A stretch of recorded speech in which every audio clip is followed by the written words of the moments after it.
Rosma, what are we doing here today? Well, Adat, we are commentating over Final Fantasy VII Remake's Hard Mode, just the interesting bits. Okay, so why are we playing Final Fantasy VII Remake? Because it was dominating my thoughts, my every waking moment. Thinking about it. Like, I'd call you at 4 a.m. and just start yelling about materia. Yeah. So why this format? Why are we doing a commentary instead of playing it live? And why did you choose to record this on hard mode? I wanted to play it as a commentary because I didn't trust myself to play well and speak intelligently at the same time. And we're just doing the interesting bits because it is a very long game. It took me 50-ish hours to beat it on normal, another 50 to beat it on hard. I don't have 50 hours of stuff to say about this game. I have a lot to say, but not 50 hours. Yeah. So we took all of that footage, and right now we have 14 episodes that are roughly like 40 minutes long on average. Back to the important question. Yes. Why hard mode? Well, I figured if I was doing a commentary, if all of the footage was pre-recorded, then I'd have the additional acuity to do it on the hardest difficulty. So, I mean, why not? Pretty cocky, ain't you? So I should also point out here at the beginning that we're not going to be talking much about the story, but we're also not going to be obscuring it intentionally. We're going to be jumping through huge portions of the game.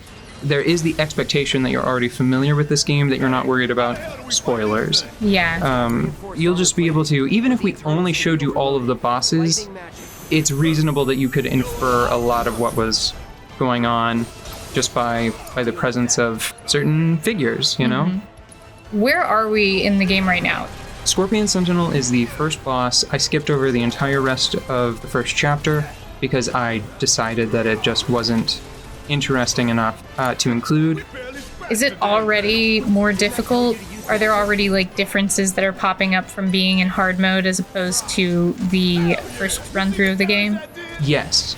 I'm going to try my best to ignore like the statistical changes. I feel like everybody has inflated health pools and deals a little bit more damage. That only really becomes problematic at a few points in the game. Really, what I'm trying to point out here is that there are a few subtle changes to the behavior of certain enemies. This enemy, I don't remember it using overkill at this stage in the fight when I fought it on normal. That might just be me misremembering, though. There's something that I'll point it out when it happens. There is a very new thing that it does at about like the halfway point or the last third of the fight.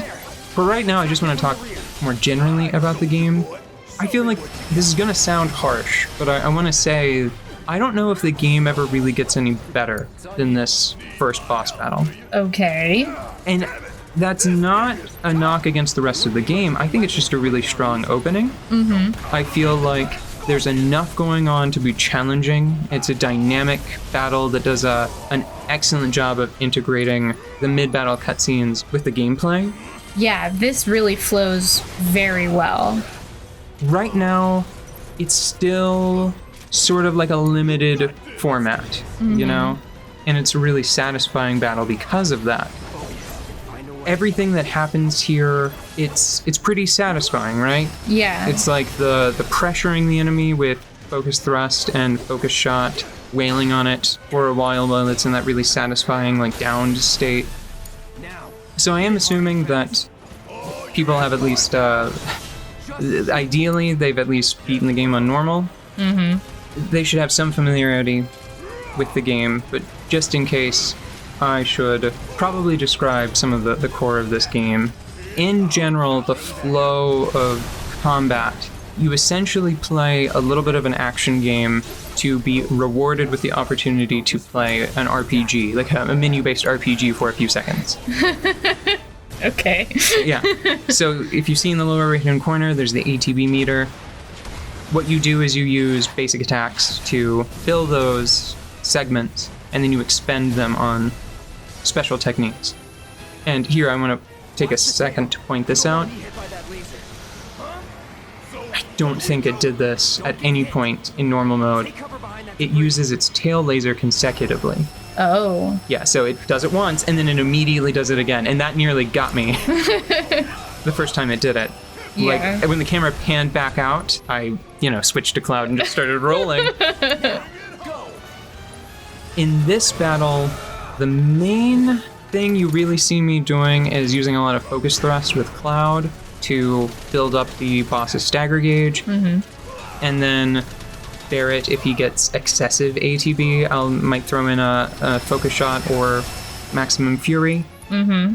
Cloud, with his Punisher stance, he builds up ATB pretty reliably whenever he is in a position to attack continuously. Mm-hmm. He also builds up ATB anytime there's an attack that he can counter with his Punisher stance. So we're not going to see him again for a while, so I think I'm going to talk about Barret for a little bit. Barret is a character that he might actually be one of my favorite characters in hard mode. I think I like him a little bit more than Cloud, maybe a little less than Tifa. Mm-hmm. Just because he's so reliable with his ability to... He can basically always charge up ATB because of his long range. The way he works, he has this 3-step process to his attacks, to his basic attacks. Usually what you do is you start with his overcharge triangle move. Okay. Because that meter builds up over time slowly, and if you press the triangle button again while it's emptied. Usually what you want to do with Barret is you hold down square and he'll attack several times for weak damage, and he does a big hit that has a recoil animation. You see that arm pump? Mm-hmm. If you press charge during that animation, it negates most of it. That last big hit builds up ATB, and then the charge to eventual overcharge technique builds up a lot of ATB. And that's why, for a lot of the game, Barret is my principal healer. Because he can get up to 2 ATB very reliably and use 2 bars to pray everyone back to full health. So I'm happy to say... Spray and pray. Nice. So I'm happy to say that Barret got the win here in a big way.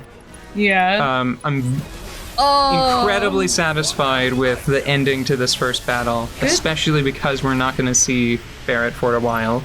When it was feasible, I tried to end battles stylishly. I didn't succeed as often as I wanted, especially later on in the game. I have some frustrations about that for a few different reasons that we'll get to later, but I'm very happy with how this first boss battle ended. Well, it's definitely an interesting fight. 20 minutes until detonation.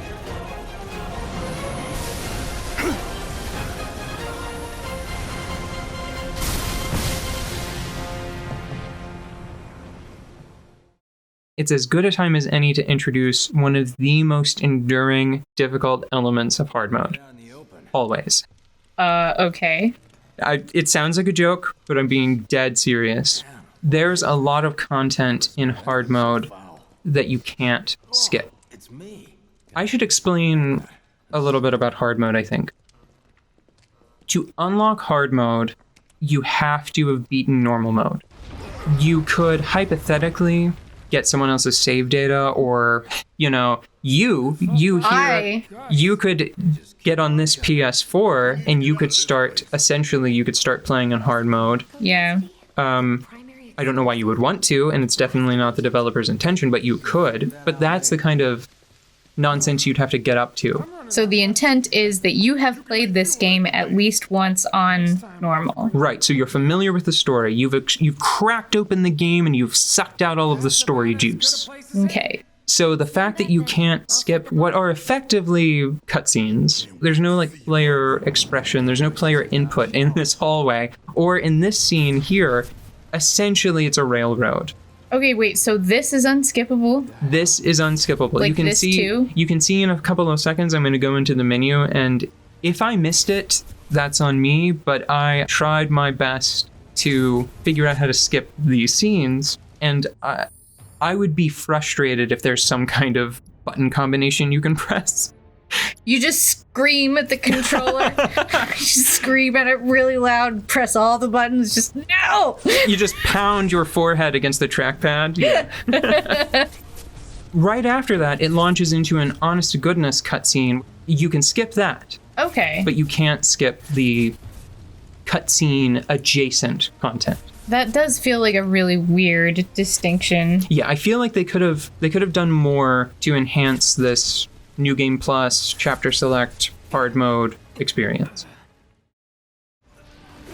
What we have here, it's essentially reference footage. I didn't want to include a lot of the sort of grunt tier battles. I didn't record them. Mm-hmm. I recorded these just to act as a demonstration of what's happening in between most of the boss battles and mini games and stuff, right? Yeah. Because you have an entire normal run's worth of levels and weapons and materia, you can come into these typical encounters, these low-level encounters against masses of enemies, and it really is just as simple as 2 copies of a region-appropriate element linked to Magnify. You link one to Magnify, and you link one to MP Absorb. I don't know if I mentioned that. There are 2 big caveats to hard mode. Mm-hmm. 2 big rule changes. You can't use items, consumable items. Okay. And your MP doesn't return when you rest at a bench. And it sounds like a really big deal. And I think if you had come to rely on items playing through the game normally, that could be a problem. But the MP thing wound up not really being a big deal because of the Magnify MP Absorb sort of super combo. Yeah, I'm just watching you turn these grunts into paste. Like, they're not even gonna get to you, are they? Well, they might get to... No, I mean, they barely count. They did their best. Yeah. Are there a lot of battles like this where it's just sort of you filling time between boss fights and mini-bosses? Yes, dozens. Dozens of battles against soldiers here, against crabs in the sewers, against the little pufferfish in the underplate. Yeah, tons of them. That almost all wind up playing out like that. Anytime that the game breaks from that, I made a point to record it. But dozens of battles that end just like this. So this is the in-between flavor. This really doesn't feel all that interesting. I mean, it's important for us to know, but it feels like between this and the unskippable pseudo cutscene weirdness, it kind of makes me feel like this hard mode didn't get a lot of love in development. It feels a little tacked on. Yeah, I mean, why not just have a bunch of bosses that you can fight if they were going to make this easy? Well, if you don't have MP Absorb, I imagine that the ceiling, like the potential difficulty of this, someone could either stumble into this or they could say, like, no, I'm going to try to get to hard mode with as little preparation as possible to try to make the hardest version of hard mode, right? Yeah. I could see someone doing that and having a really challenging time. I think I've arrived at hard mode pretty close to what the developers intended. Right. I'm not at the absolute cap. I think at this point I'm like level 47 or 48. I have some staple materia that have been maxed out, but I definitely did not grind up every possible type of materia. But it's fair to say that, like, this would be roughly the power level you could expect, like a developer could expect from you having played the game through normal mode once. There is no way. There's a 0% chance that they did not know how effective Magnify plus MP Absorb plus 2 copies of the same element would be. Does that answer your question? Yes. Okay, yeah, there's no way that this is news to the internet or news to the developers. I see. I didn't even feel especially clever arriving at this formula. It really was just as simple as like, I wonder if the game doesn't populate your magic list with multiple copies of, say, fire if you have more than one fire equipped, so they must stack if you sacrifice the slots. And it was not like a grand revelation. It was just like, oh yeah, that works. This is the... These guys seem a little beefier. Is this the end of chapter 1? Is this a boss we're seeing right now? This is the end of chapter 2. Oh, okay. And it is a mini boss of sorts. I feel like the Huntsman is probably just one of the advanced riot troopers with the name changed. Elite riot troopers that you encounter later, just with the serial number changed and the numbers adjusted a little bit. Got it. Yeah, so what's happening right now, our beautiful sword boy is going to make his escape, and it feels like he's jumping from the frying pan straight into the fire, because this, on like the difficulty scale, is small potatoes compared to what happens next.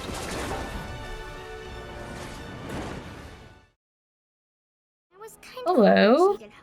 What could be more difficult for our beautiful sword boy than dealing with an honest kid? Okay, let me tell you all about them.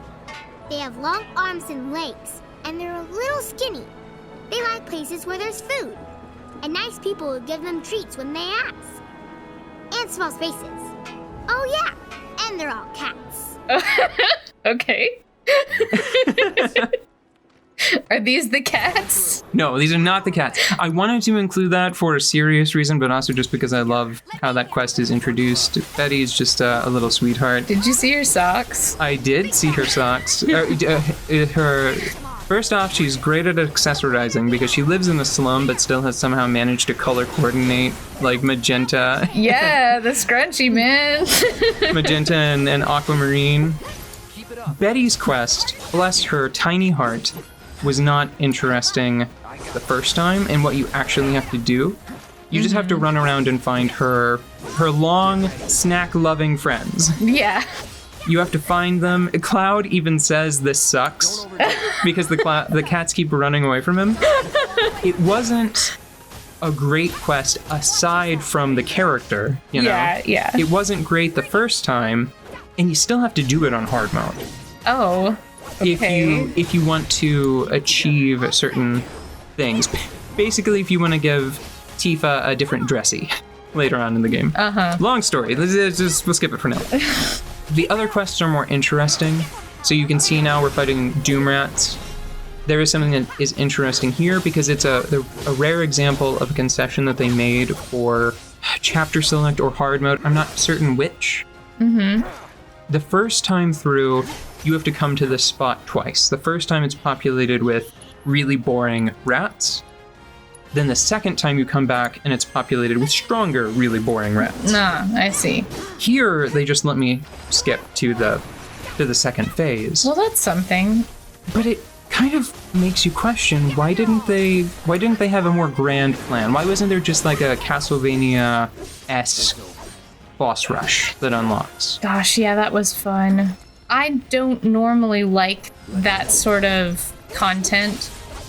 The Castlevania Aria of Sorrow boss rush was fun, and I played it several times. Yeah, so I'm not entirely sure why they didn't. Even Castlevania, again, is a great point of reference because of, say, like Richter mode. This is something that they've done throughout the series where they'll have a New Game Plus style mode where you get to play as an alternate character with most of the story and some of the mechanics stripped away just to be replaced with a more mechanically focused scenario.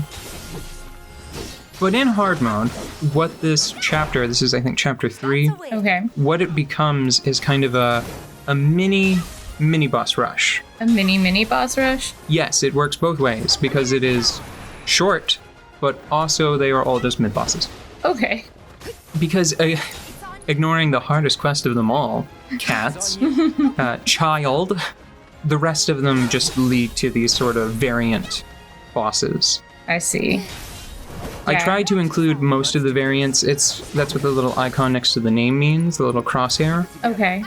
because it happened to coincide nicely with what I was going for with the series. Wow. Sorry, things got flashy for a moment. Yeah, we have Tifa in the party now. I should probably talk a little bit about her. I will in a minute. I want to point out something interesting about the Wraith Hound while it runs away. This is an example of an enemy that's actually easier on hard mode because of the expanded access you have to materia and abilities. The scariest thing about this enemy, and what made it really challenging the first time around, is its throat clamp ability. I think it gets Cloud, and it seems to provide a statistical bonus to it. At the very least, it feels like it's more aggressive once it has successfully clamped someone's throat. And I mean, who wouldn't, right? You clamp a throat, and you're just psyched up. And it's like, got that throat. Yeah, so right here, he knocks Cloud down, and I'm like, no, target Tifa, and it doesn't stick. Oh gosh. So see, his eyes are glowing now. Looks excited. But he doesn't get it a second time. I feel like if he had gotten it a second time, I would be in big trouble. It's not so bad here. And this is why. So Tifa has an interesting, very powerful synergy with the Parry materia. Parry, it's an alternate dodge, and that sliding kick that she does lets her dodge moves very reliably. So Tifa actually becomes an enduring... She's basically the party's dodge tank in hard mode. There's a problem with her where all of her abilities are really fun. Yeah, it looks fun. And it creates a situation where you have to ask yourself, like, what should I be doing right now? What would be optimal?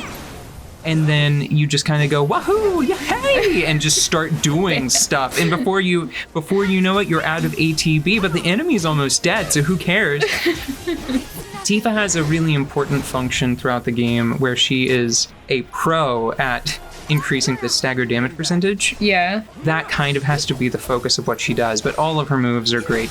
So you'll see that as the playthrough goes on, oftentimes I'll make mistakes with her just because I want to use a particular move for the style. That's not a mistake. That's an artistic decision. But there's not...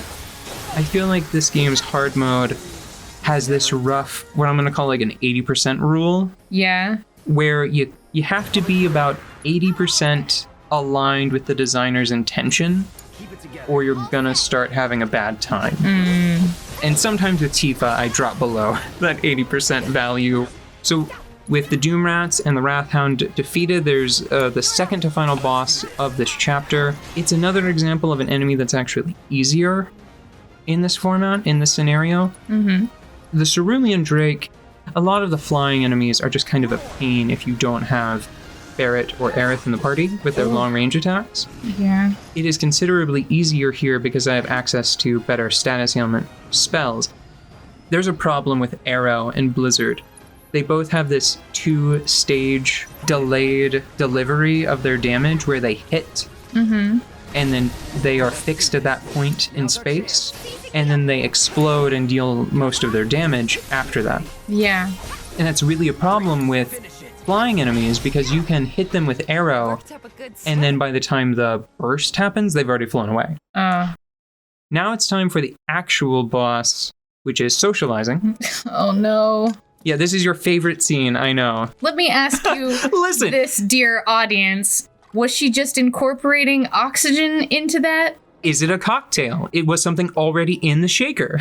She's like, let me make you a drink. I'm gonna pour one liquid into a metal cup, no ice, shake it, and pour it back into a glass. That's a toddler cocktail. What is that? It does seem strange that they didn't take the extra time to just have her tip a second something into that shaker. But at least she keeps a nice kitchen. I love this kitchen. It obeys the triangle rule, right? It is, yeah, I do like it. And there's some nice attention to detail. But now we're on to the actual final boss, Darts.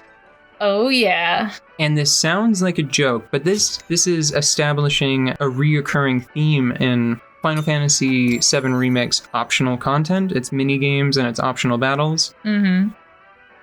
Because they are optional, the developers must have felt empowered to make them extra hard. I'm a little disappointed because I was so close to a perfect game. If I'm mathing correctly, you can do this in 6 darts. And I screw it up right here. I get it in 7, which is still enough by the game standards. But it was a little bit of a bitter disappointment that I didn't get it in